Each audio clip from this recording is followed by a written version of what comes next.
करना, ये तुम्हारी जिंदगी को जन्नत का निशान बना देगी। खुदा की कसम, दीनदार अगर घर में आती है तो नस्लें महक जाती हैं, घर में दीन का माहौल हो जाता है। आका फरमाते हैं या तो हुस्न जमाल देख करके शादी की जाती है, या लड़की का माल देख के शादी की जाती है, या उसका खानदान देख करके शादी की जाती है। मेरे भाई गौर करो, हुस्न जमाल चंद मौसम के थपेड़ों का मोहताज है। हमने कितने साहिबाने हुस्न जमाल के चेहरों पे झुर्रियां पड़ते हुए, माल जमाने की उलट फेर की जरा सी देर है, कितने मालदारों के हाथों में हमने भीख के कटोरे देखे हैं। खानदान, बड़े बड़े खानदानों के नामो निशान मिटते हुए हमने देखे हैं। बड़े बड़े खानदान गुजरे हैं, बड़े बड़े आली मर्तबत खानदान गुजरे हैं, जिनकी कब्रों का पता नहीं, निशानों का पता नहीं। कहने का मतलब यह है, खानदानों के निशान मिट जाते हैं, माल खत्म हो जाता है। हुस्नो जमाल चंद मौसमों के थपेड़ों का मोहताज है, जमाल हुस्नो जमाल खत्म हो जाता है। लेकिन दीनदारी ऐसी चीज है, जमीन के पर्दे पे रहे बंदा तब भी दीनदारी बरकरार है, कब्र में जाकर के लेट जाए बंदा तब भी दीनदारी से।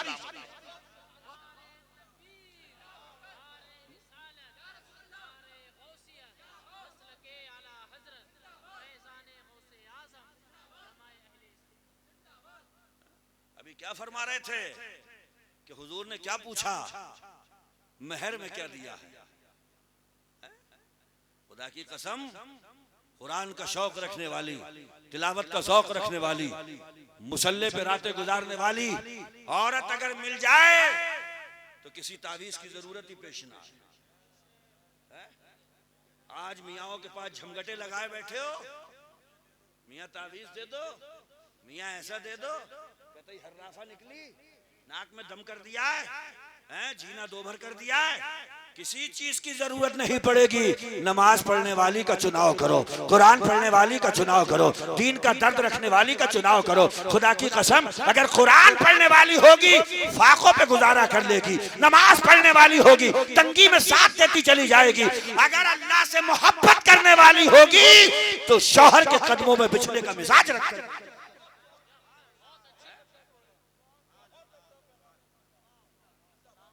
मगर हम तो देखते कहाँ हैं? बहनें गई हैं तो फोन पे ही कह रहा है जल्दी फोटो भेजो, जल्दी फोटो। हाँ, मगन है, खूबसूरत लग रही है,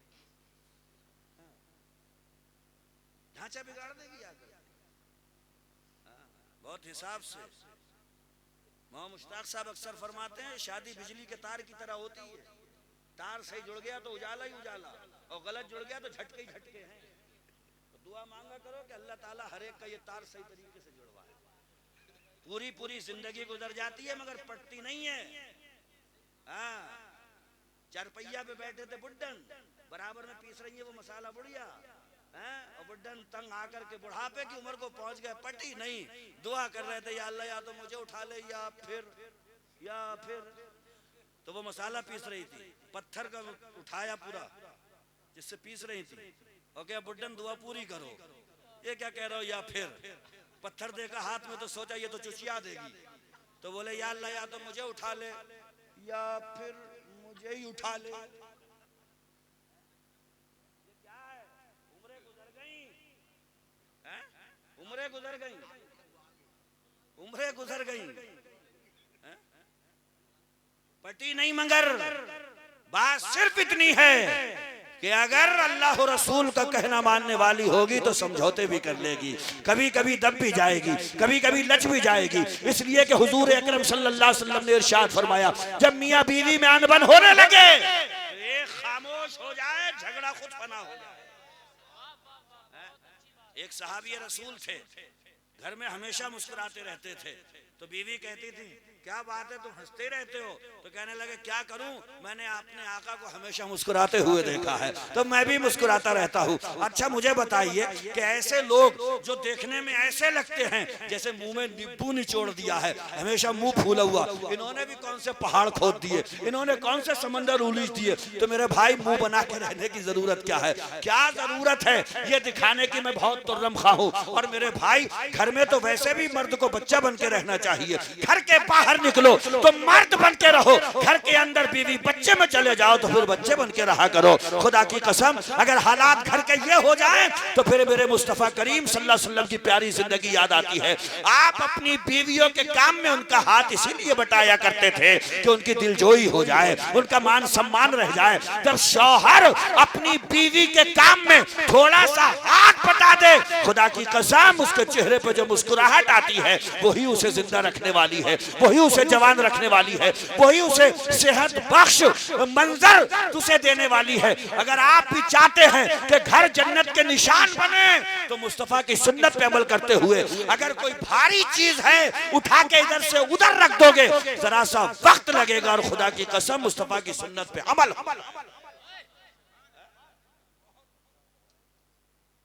जरूरी नहीं है तुर्रम खानी दिखाना।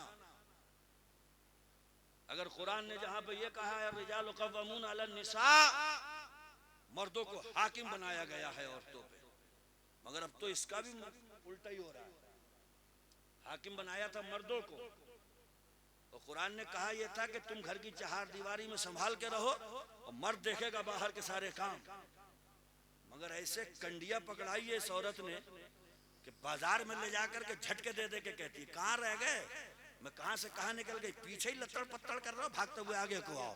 पैसा इसके हाथ में है, मनी इसके हाथ में है, कैश इसके हाथ में है, ये पीछे पीछे भाग रहा है। कुरान ने कहा था अर्रिजालु कव्वामून अलन निसा, हम मर्दों को हाकिम बना रहे हैं। पीछे पीछे चल रहा है इसके, मगर वो आगे आगे ये पीछे पीछे भाग रहा है। उल्टा कर दिया। हाकिम जरूर बनाया है, लेकिन याद रखना अगर किसी रियाया का कोई हाकिम होता है तो उसकी जिम्मेदारियां भी बहुत होती हैं, उस पर पाबंदियां भी बहुत होती हैं, उस पर बहुत सारे आदाब लागू होते हैं। इसीलिए कुरान कहता है हमने मर्द को हाकिम बनाया, लेकिन कुरान में अल्लाह ने फरमाया वाशिरुहुन्ना बिल मारूफ, इनके साथ में बर्ताव बहुत अच्छे से करना। अगर इनका दिल दुखाया तो कल अपनी अदालत में खड़ा करके हर हर लम्हे का हिसाब में ले। जुल्म अत्याचार भी होते हैं, सताई भी जाती हैं, और सताई इसलिए जाती हैं कि बस अपनी नाक खड़ी रहे। थोड़ा सा ये सोच लेना चाहिए कि वो अपना बाबुल छोड़ के आ रही है, अपना घर छोड़ के आ रही है, भाइयों का प्यार कुर्बान करके आ रही है, बहनों का साथ छोड़ के आ रही है। एक ऐसे माँ बाप जो उसकी जिंदगी के हर हर लम्हे में उसका ख्याल रखते थे, उनकी कुर्बानी दे करके आ रही है। क्या बेहतर होता कि अगर वो अपने माँ बाप वहां छोड़ के आ रही है तो सास ससुर की शक्ल में यहाँ उसको माँ बाप मिल जाते। अगर वो अपने भाइयों की कुर्बानी दे करके आ रही है तो भाइयों की शक्ल में यहाँ देवर उसे मिल जाते। खुदा की कसम अगर ये माहौल घर में हो जाए तो ये एक जमाने से सास बहू का झगड़ा है। मगर होता क्या है, बहू घर में गई, अंदर कमरे में पहुंची, पंखा खोला, भूल गई, बाहर आ गई, ओए होए सास ने तो तूफान खड़ा कर दिया। फूट गई होंगी, फूट गई होंगी, देखा ना, देखने रे आप पंखा घूमता हुआ रह गया, फूटी भी नहीं है, दिमाग भी खराब नहीं हुआ है। इंसान है वो और भूल जाता है इंसान, गलती हो जाती है इंसान से। क्या बेहतर होता अगर ये कह दिया जाता कि बहू पंखा बंद करना भूल गई है, खुदा की कसम आपकी तरफ से ये एक एहसान उसे जिंदगी भर मुस्कुराने। बातों का हेर फेर होता है, अल्फाज जान ले भी लेते हैं, अल्फाज जान को सुरूर भी बख्श देते हैं। इसलिए अल्फाज का चुनाव करो, बहुत ध्यान रखकर। औरत टेढ़ी पसली से पैदा है, मुस्तफा फरमा के गए हैं टेढ़ेपन के साथ इसे कबूल करो, ज्यादा सीधी करने के चक्कर में लगोगे तो टूट जाएगी, मतलब तलाक हो जाएगी। टेढ़ी पसली से पैदा है और वो कजी और टेढ़पन रहेगा उसके अंदर, उसी के साथ में कबूल करिए। और सीधी करने के चक्कर में पूरी लग गए तो याद रखिएगा मसला खराब भी हो सकता है। सिखाइए धीरे धीरे, अपने माहौल में उसे रंगिए, और रंग ही जाती है। बड़ी बड़ी बात बहुत बहुत चालाक हो जाती है। एक की बीवी को इंग्लिश नहीं आती थी, हाँ, तो उसने सिखाया कि पगली रही हो ऐसी, आज से तुम ये बंद करो कि दोपहर का खाए ले और शाम का खाए ले। आज से तुम कहोगी लंच कर ले, दोपहर में क्या कहोगी लंच कर ले, और शाम को कहोगी डिनर कर ले। क्या कहोगी डिनर कर ले। हाँ, तो सिखा दिए दो कि शाम के खाने को क्या कहना है लंच कर ले, और शाम के खाने को डिनर कर लो। तो शाम के खाने में कह रही थी लंच, क्या कह रही थी? लंच कर लो। तो क्या पगली, शाम के खाने को डिनर कहते हैं? क्या कहते होंगे, मगर ये खाना दोपहर का ही बचा हुआ है, इसलिए तो मैं कह रही हूँ लंच कर लो।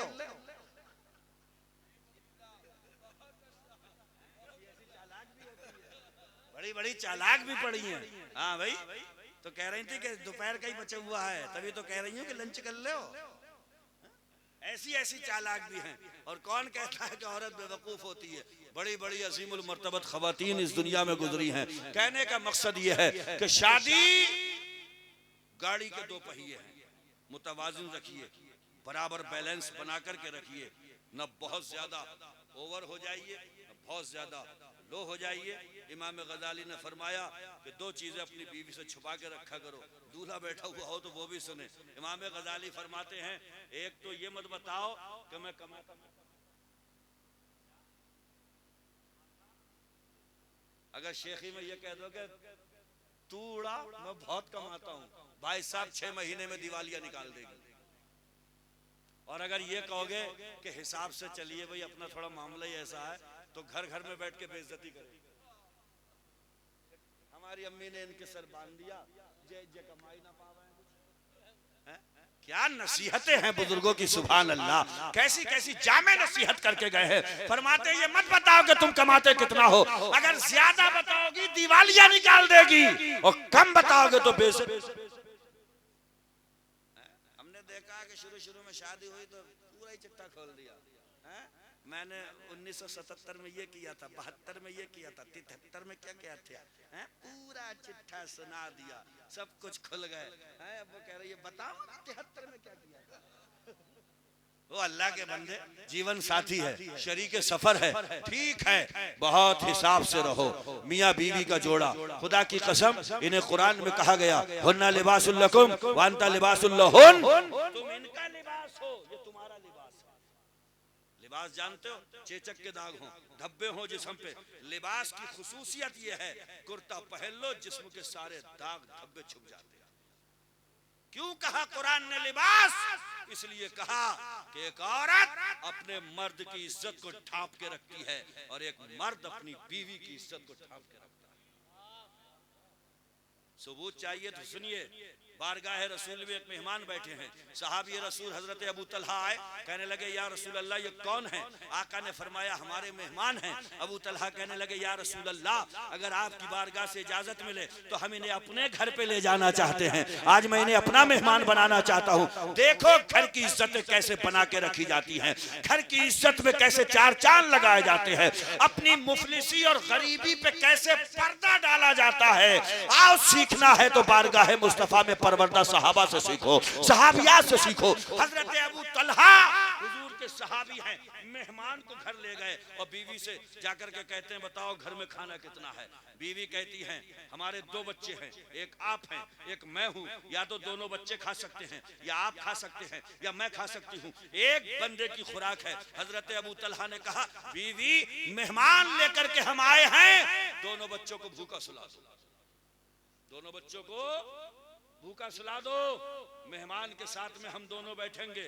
तुम चिराग की बत्ती को दुरुस्त करने के लिए उठना और चिराग को बढ़ा देना, गुल कर देना, बुझा देना। हम खाली बर्तन पास में रखेंगे, बार बार ऐसे जताएंगे कि जैसे निवाले बना रहे हैं, मुंह भी चलाएंगे जैसे खा रहे हैं, और मेहमान समझेगा कि हम भी उसके साथ में खा रहे हैं। अल्लाह अकबर। बीवी हो ऐसी साबिरा, बीवी हो ऐसी शाकिरा, बीवी हो ऐसा मर्द का साथ देने वाली, बीवी हो ऐसे घर की इज्जत में चार चांद लगाने वाली, बीवी हो अपने घर की मुफलिसी और गरीबी पे ऐसा पर्दा डालने वाली। खुदा की कसम हजरत अबू तलहा की बीवी उम्मे सुलैम खाली बस एक नकल कर रही है, जैसे खा रही है, मुंह भी चला रही है, और रात के उस अंधेरे में मेहमान शिकम सैर हो जाता है, पेट भर लेता है। आपने देखा कि जब दोनों एक दूसरे के रंग में रख जाते हैं, तालमेल सही बैठ जाती है, तो खुदा की कसम मेहमान को पता ही नहीं चल पाता है कि मियां बीवी भूखे सो रहे हैं, पता नहीं चल पाता है कि बच्चों ने खाना नहीं खाया है,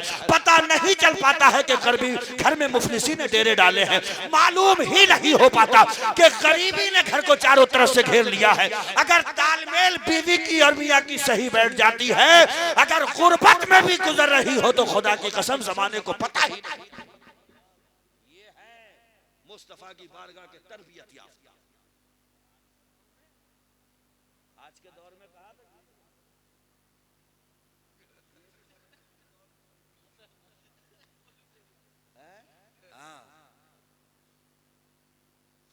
क्या मामला है इनका? मर्तबा बहुत बड़ा है इनका। सुनो, हुजूर फरमाते हैं इन्ना अक्सर अहल जन्नतिल बोल, जन्नत में ज्यादातर तादाद ऐसे लोगों की होगी। हाफिजा छीन लिया गया, अक्ल शऊर का पता नहीं, अहकाम शरा के मुकल्लफ नहीं। वो यार ये वो बंदे हैं, वहां का रास्ता जब तय होगा ना, कोई फरिश्ता बीच में छेड़ने वाला आएगा ही नहीं। रोक टोक तो हमारी होना है, छानबीन तो हमारी होना है।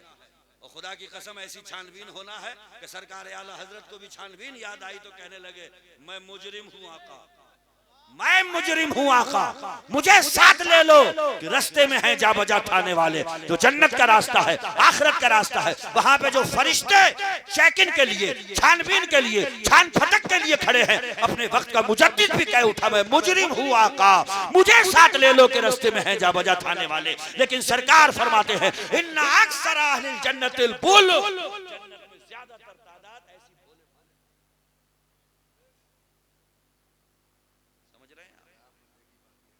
जमाना वो जमाना था और एक आज का जमाना है। क्या सुन रही हो? क्या सुनाओ? वो दो हमारे मिलने वाले और नहीं मिले, और लिया डाल दो मेरी सूरत पे, और डाल दो। अभी तो झाड़ू लगाई थी, अभी बर्तन मांजे, ठोर मार दो ठोर मुझे। एक वो है कि चिराग बढ़ा दिया, भूख सता रही है, इजहार नहीं हो रहा है, बच्चे बिलक बिलक करके सो गए मगर खुदा की कसम आवाजें दबा दी जा रही हैं। वो कौन लोग थे? वो लोग थे जो जानते थे मेहमान जब घर में आता है अपने नसीब का लेके आता है,